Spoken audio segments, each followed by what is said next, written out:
Thank you very much, everybody. I'm thrilled that you decided to not watch rugby or be on the beach and actually pitch up today for Music Exchange. It's 15th year.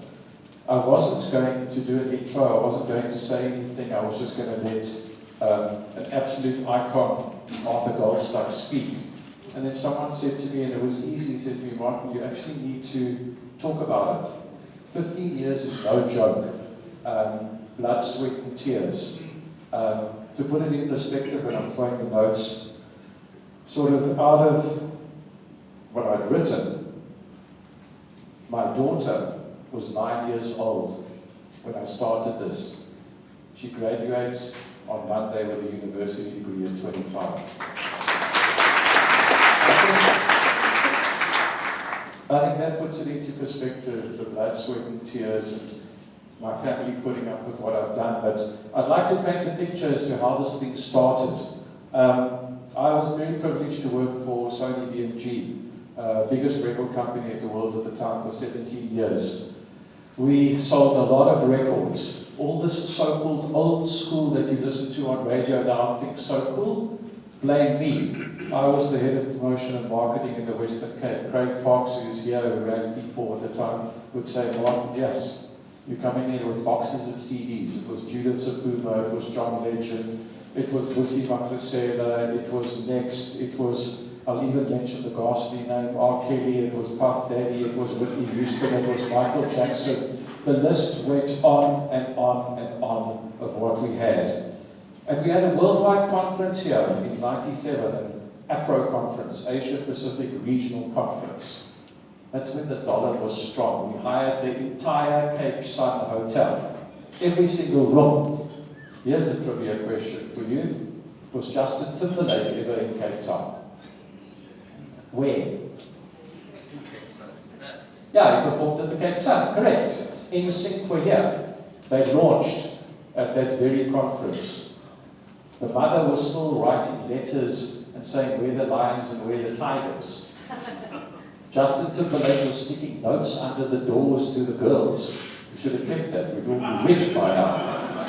And Stuart Rubin, the worldwide marketing director who I worked directly with, putting on the conference, we had Lisa Stansfield perform, we had La Bouche, we had NSYNC, I introduced Randall Abrams, my fault, to Dave Thompson and Keith Lister. He ended up on Idols. He was the Elvis fanatic, the head of the Elvis Foundation worldwide, so this guy's a nutter.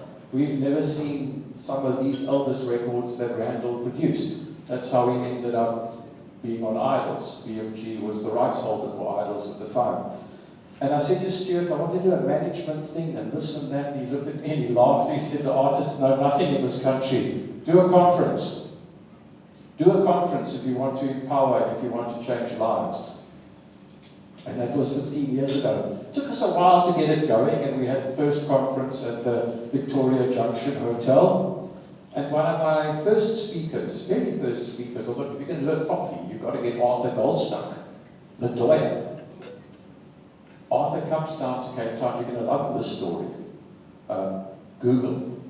He says to me, Bart, my brother is also in town. Well, I got weak at the knees. His brother is Charles Goldstuck, who was the worldwide head of the record company that I worked for. He happened to be on holiday. No, Bart, Charles says he's going to pop in tomorrow. I had Stuart Rubin, worldwide marketing director at BMG, reporting directly to Charles. I had Yol Kanan from BMG, also reporting directly to Charles. Charles walked in the next day, we should have seen these guys shit themselves.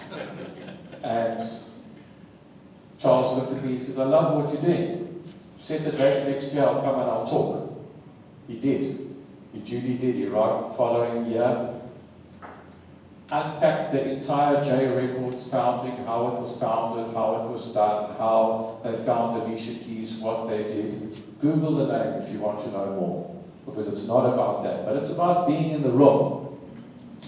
And then a friend of mine said to me, I got some sponsorship from SAMRO, the Southern African Music Rights Organization, Nicholas Motsatsi, the CEO at the time, and he said, Bart, we really need an international person who's doing mega stuff. What about Trevor Rabin?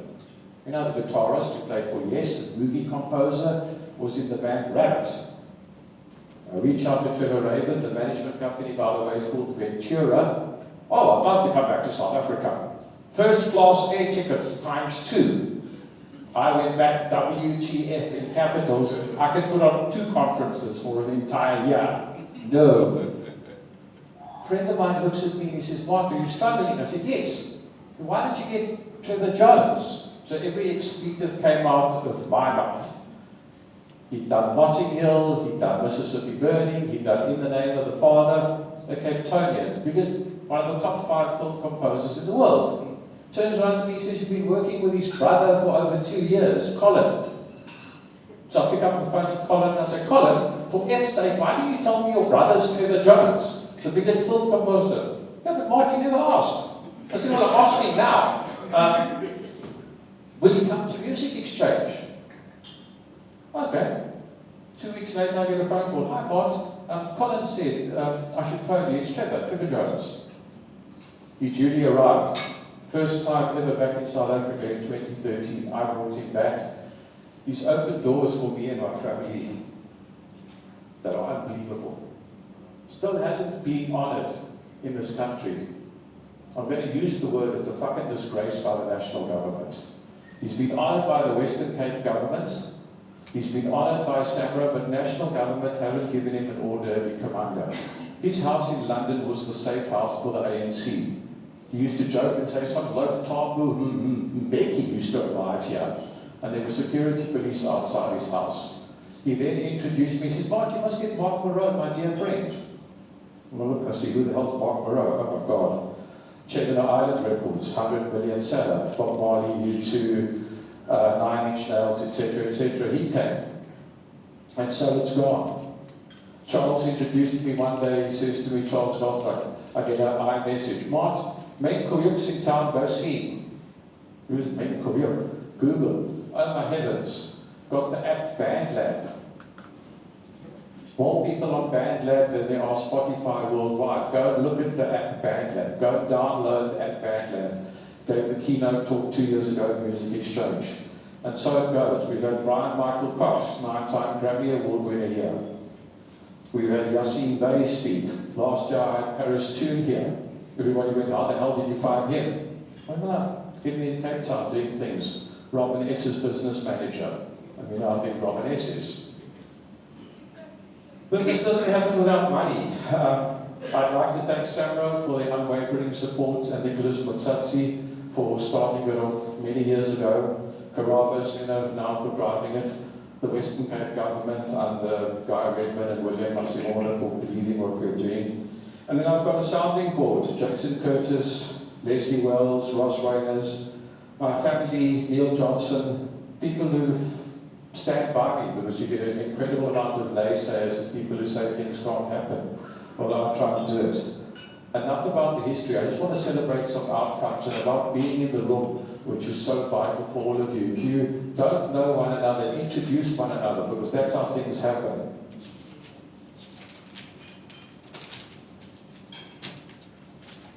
Some of the successes, there was a poet who ended up being published by Penguin Random House, biggest book publisher in the world. One of the attendees is now a lawyer in Germany. Dylan Red, who was a busker in the waterfront, now needs a private banker. He's working on a boat in the Mediterranean where the fees are for guests my age, that's 60 and plus, believe it or not, $1,000 a day. Zoe Modica. There's Charles Goldstuck giving us Main Koyuk.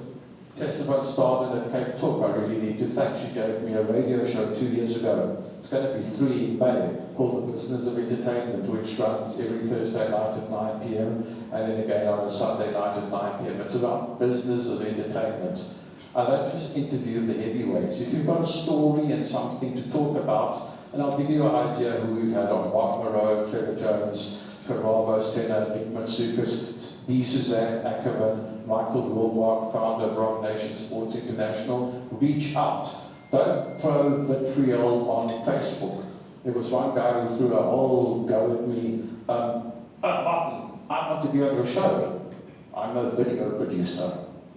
So sorry, unless you've won Wimbledon or sold 100 million records, it's not happening. Well, every expletive came back to me in WTF, and a friend of mine, Ross, actually said to me, right, take the gun away that he's shooting you with. Just write to him and say, give me a biography and 10 questions. Let's see whether you're keen to be interviewed. I wrote to him, I said, I want a bio with 10 questions. I'm still waiting. We've done 2 songwriting camps with Jan Close, Amina Run, Zion, RJ Benjamin, John Fishlock. We've worked in George with Jermaine Leonard, who now runs a wonderful music academy and school in George. I think a round of applause, a graduate from UCT, come all the way down because he wants to hear it from the horse's mouth. Please, a round of applause for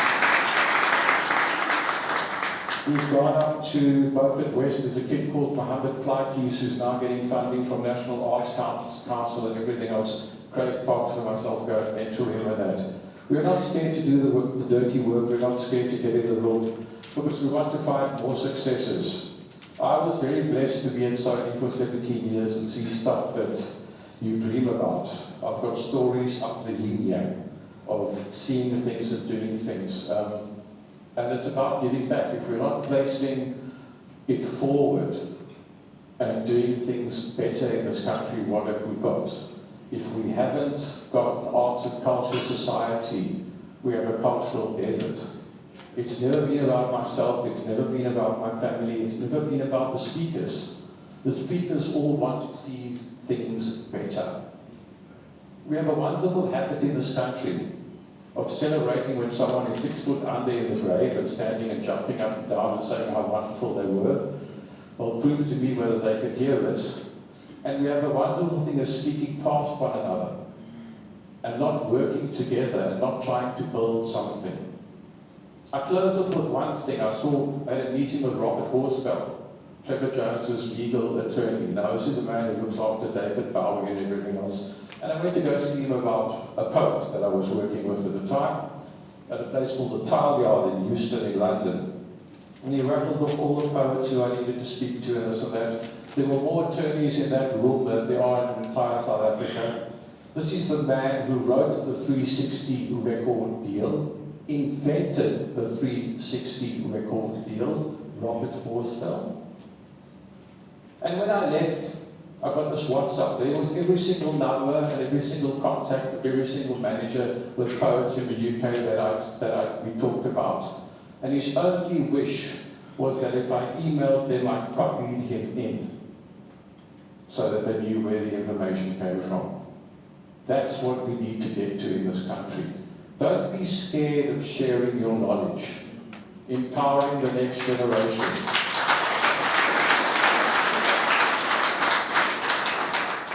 I want to drag people kicking and screaming forward. I've been fortunate to manage a guy for many years, Sipa Ex-Mabuse. We all know that one song, Burnout. When he dies, he ain't dying as a pauper, because I know that. I know what he's earned. He works. He might be hard to deal with, but he delivers. Now, why can't everybody else in this country do that? Work hard, deliver, stop backbiting, and get on with it. There are how many people in Africa? A couple of billion.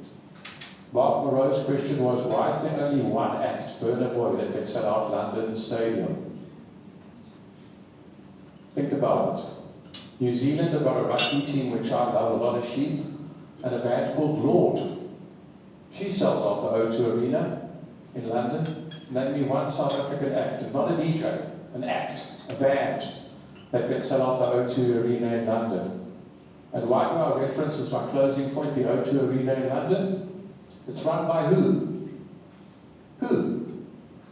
John Langford. Who the heck is John Langford? He used to run 5FM.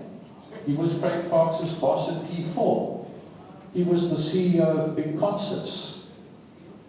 In other words, a South African running the biggest arena in Europe, the O2 Arena. He's now head of AEG Concerts Europe. So don't tell me South Africans can't do it. Let's prove that we can do it. Let's move forward, hopefully, for the next 15 years. I'm grateful to everybody. I'm grateful to all of you in the room for giving up a Saturday. I'm grateful to all the speakers.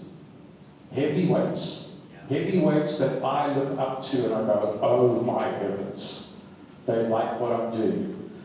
And it gives me a great thrill to introduce an absolute icon. Hero worship is the wrong thing, but it's close to hero worship. I think a groupie would be better. So, Arthur Goldstock is just an absolute phenomenon in terms of his knowledge, his willingness to give, and being at the forefront continually of tech. He is the authority in the country. And I couldn't think of anybody better to speak at Music Exchange than a giant of a man. Please, a stunning warm round of applause for an absolute icon, Arthur Goldstock.